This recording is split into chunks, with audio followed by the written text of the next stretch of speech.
Everyone, welcome back. This is Tech Tutors. Today we are going to be looking at the crop tool, the frame tool, and the eyedropper tool. These are the tools right here. In the previous videos, we've talked about the selection tool, that is the move tool used for moving around images. Compared to normal layer, used for moving around images. Ctrl Z, put it back. The ellipse tool, selecting particular tool to select. We have the lasso tool as well. We select the selection tool for selecting images in a particular place. Ctrl D. Today we are going to be looking at this area, the crop tool, the perspective crop tool, slice tool, and slide select tool.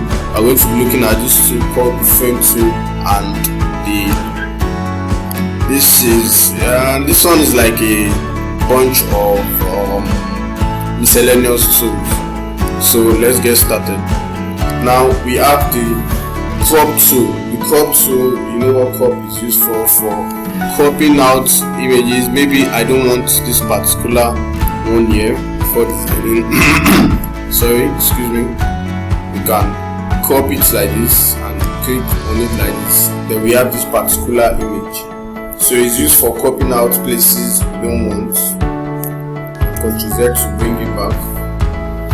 Then we have the perspective crop tool.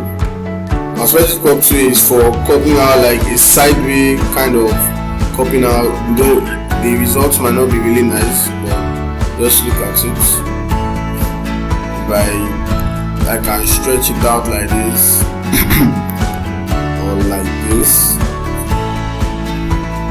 If I click on enter or this button right here, see, this is what it does. So it's like bending the image. You might not really like that, so Ctrl Z, but that's what the perspective tool does. So if I click on this place, you can leave it straight if you want, but why the perspective tool is different from the crop tool is that you can bend it to the side, you can bring it like this or anywhere.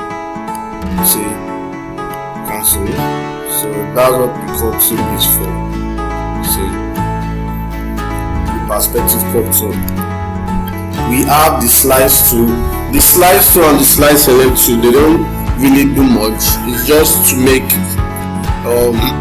if I want to select this particular side, see, it makes a slice to it. Like I'm slicing that place, you can see the red arrow. It's like selecting that particular place. If I want to keep them separate from each other, that's what the slice tool is done. That's what the slice tool does. The second one, the slide selection. So you can see, you can use to select any one of the slices we picked. So it's used for making different slides. You don't really use it for design like that. Now let's go back to the frame tool. Now this one is called the frame tool. Sorry, the shortcut for the crop tool is letter C. So if you click on letter C on your keyboard, it takes you to the crop tool. We have the frame tool, the shortcut is K. So let's get to the frame tool. So now the frame tool, this is a very interesting tool to use. So I can take this area inside here. First you have to unlock your layer. You have to duplicate it, then don't forget to duplicate is Ctrl J. So now let's go back to your frame tool. Make a frame right here. Okay, no, we want the square frame. This is the square one, this is the second one. So delete that. We want the square one or rectangle. Yeah, it's rectangle, not square. Please note that. Click on it here. Now what I can do is that you go to you can replace the frame inside if I want to place this particular image, okay, you go to place embedded. Up here, go to your file, place embedded or place linked, anyone will work. Place embedded, let's place this.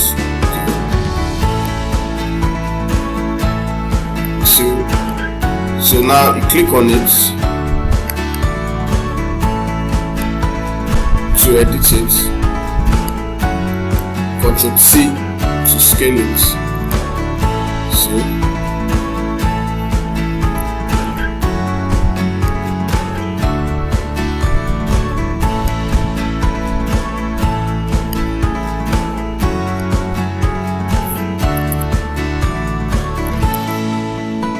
Okay, there's a mistake in this, so we have to reduce the frame back.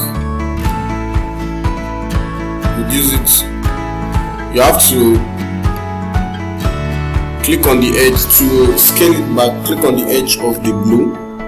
Then you have to scale it back to the size of the frame frame of what you are doing. See. So if I click on the image itself, I can Ctrl C. If I want to adjust it, bring it like this.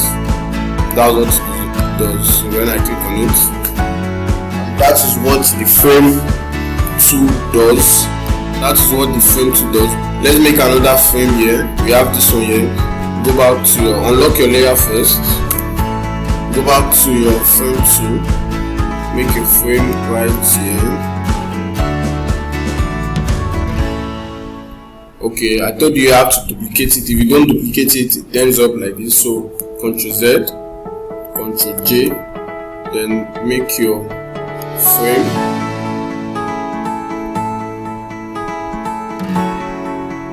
We've made our frame, so we go to file, place embedded.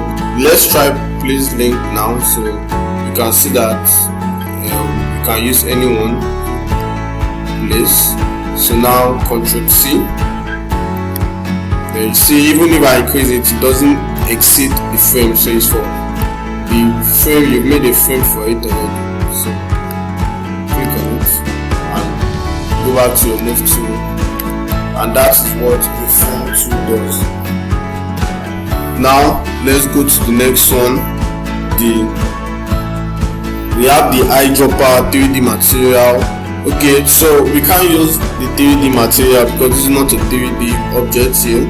So the eyedropper is for selecting on particular colors. See, it's for selecting on particular. It will identify what color. If you look at this place down here, you can see that it's changing the color. So if I want to use a brush tool, it works with the brush or paint bucket tool.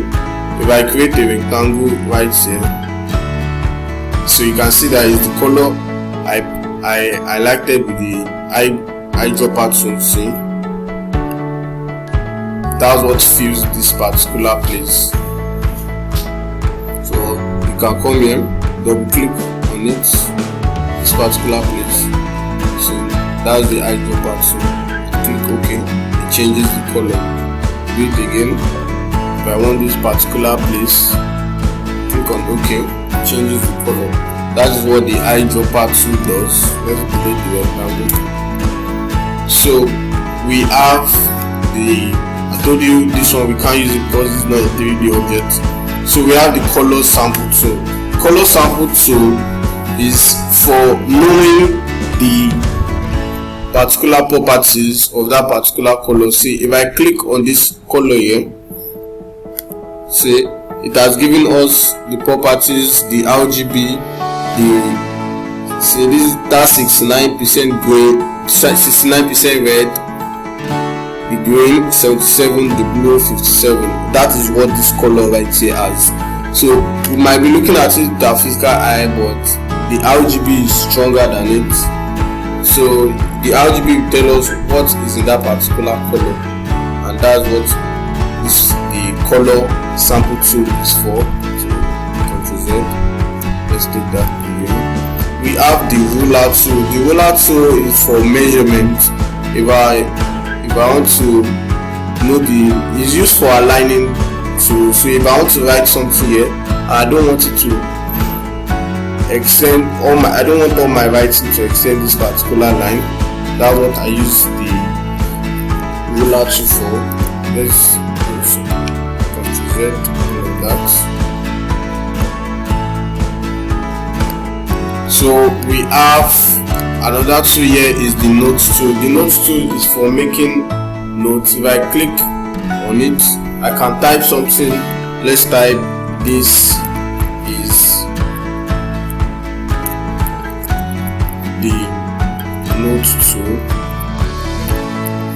and I can take it. So each time I want to use it, I can always double click on it to go back.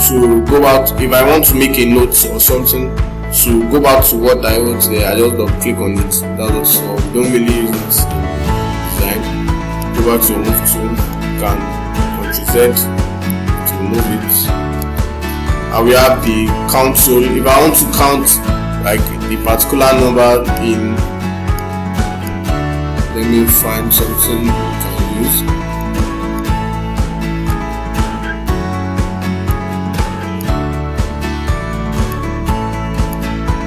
Okay, let me open something up.